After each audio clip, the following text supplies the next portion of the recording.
Hello friends, good morning. स्वागत है आप सभी का हमारे YouTube channel Divya steno classes में। अगर आप हमारे चैनल पर नए हैं तो हमारे चैनल को सब्सक्राइब कर लीजिए और बेल आइकन को दबा लीजिए, क्योंकि आपको हमारे चैनल पर रेगुलर मॉर्निंग में एक पेपर का डिक्टेशन, एक मैगजीन का डिक्टेशन और एक उच्च गति अभ्यास खंड 2 का डिक्टेशन मिल जाएगा। और साथ ही साथ इसके आउटलाइन भी आपको प्रोवाइड कराए जाते हैं। तो चलिए स्टार्ट करते हैं हम अपना डिक्टेशन। आज का डिक्टेशन 90 वर्ड पर मिनट पर एसएससी ग्रेड डी वालों के लिए और बिहारी एसआई स्टेनो के लिए तथा उन तमाम एग्जाम के लिए जिसमें 80 वर्ड पर मिनट पर मांगता है। तो चलिए स्टार्ट करते हैं हम अपना डिक्टेशन।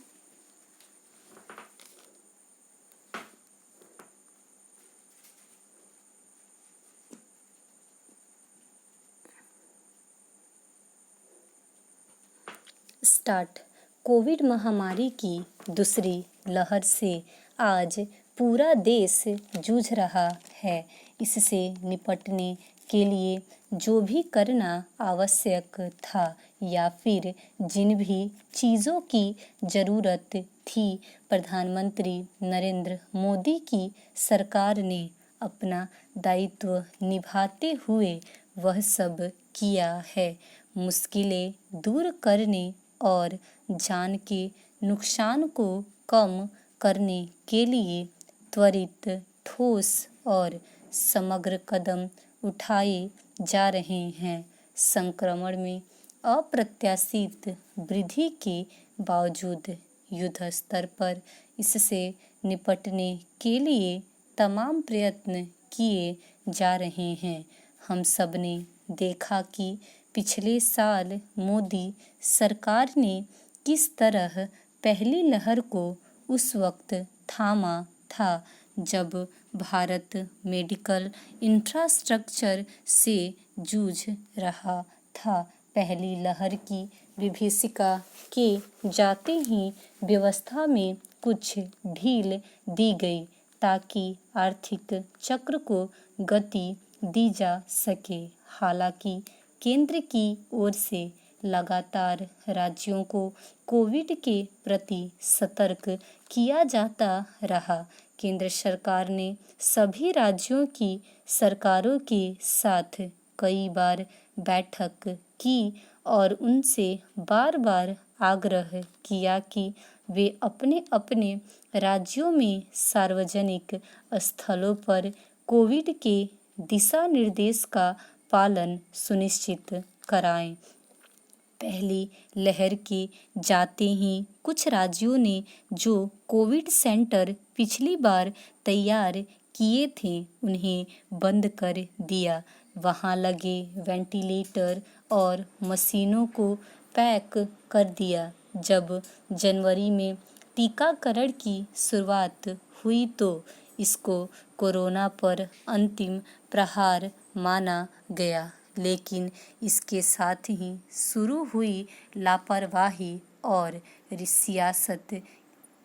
कांग्रेस शासित राज्यों ने वैक्सीन को लेकर सियासत शुरू की।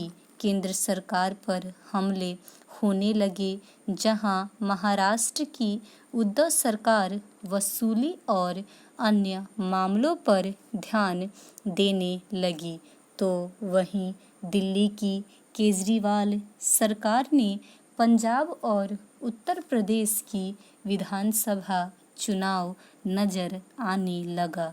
इस सियासी विषाद पर किसान नेताओं को आगे किया गया और दिल्ली को बंधक बना लिया गया।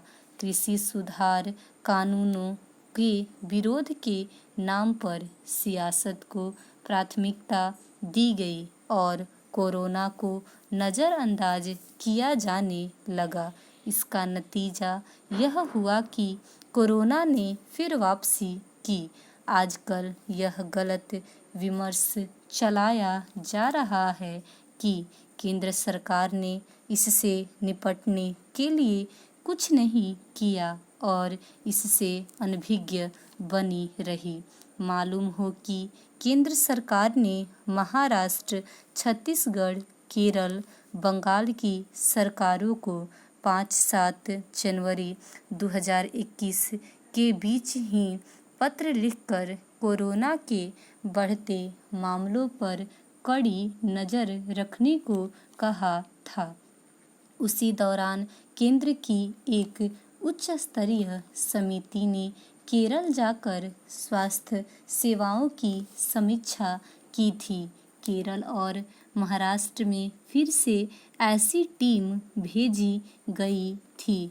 24 से 25 फरवरी को भी सभी राज्यों केंद्र शासित प्रदेशों में ऐसी टीमें भेजी गईं और उन्हें कोरोना मामले पर सर्विलांस नज़र रखने को कहा गया। सभी राज्यों को सर्विलांस के साथ साथ प्रभावशाली रणनीति बनाने को कहा गया था। साथ ही ऐसे कार्यक्रमों को चिन्हित करने को कहा गया था जिससे कोरोना के फैलने की आशंका हो।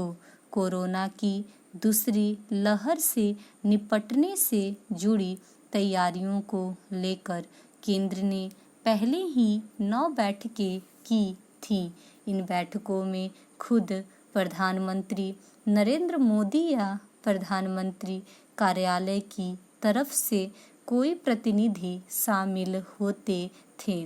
बहरहाल कोरोना के विरुद्ध भारत में अब तक परिपूर्ण युद्ध शुरू हो गया है।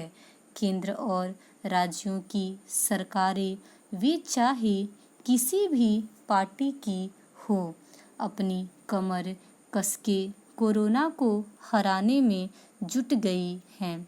हालांकि कोरी राजनीति के चलते कुछ राज्य सरकारें अपनी नाकामी कोरोना से हार में कसकर ठिकरा केंद्र पर डालकर इस समस्या से भागना चाहती हैं, लेकिन मोटे तौर पर सब एकजुट होकर काम कर रहे हैं। दुख की बात है कि कांग्रेस सहित सभी राज्यों कुछ राजनीतिक पार्टियां इससे भी राजनीति कर रही हैं और संकट की इस घड़ी में भी जनता को भड़काने की नापाक कोशिश कर रही हैं। वहीं केंद्र सरकार समाज के सहयोग के साथ कोविड को हर हाल में परास्त करने में युद्ध स्तर पर काम कर रही है। मोदी सरकार द्वारा मेडिकल ऑक्सीजन के उत्पादन के लिए 24 घंटे में लाइसेंस देने का इंतजाम किया है। स्टील प्लांट्स में ऑक्सीजन उत्पादन शुरू किया गया। स्टील प्लांट्स के औद्योगिक प्रयोग को कम किया गया है। टैंकरों की उपलब्धता सुनिश्चित की गई है। ग्रीन कॉरिडोर बनाकर ऑक्सीजन एक्सप्रेस की शुरुआत की गई है।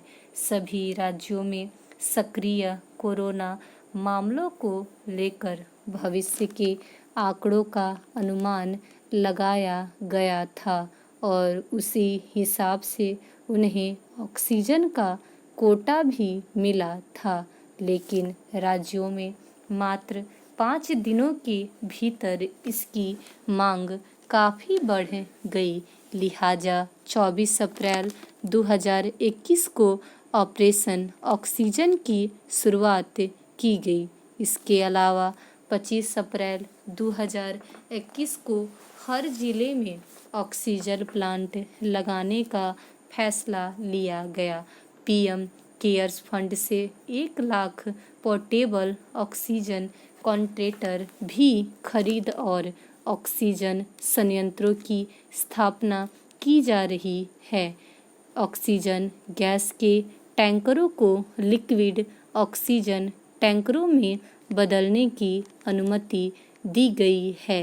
वहीं रेमडेसिविर की मांग बढ़ने पर सेंट्रल औषधि मानक नियंत्रण संगठन ने 7 मैन्युफैक्चरर्स की 22 से अधिक मैन्युफैक्चरिंग साइट को अनुमति दी गई है।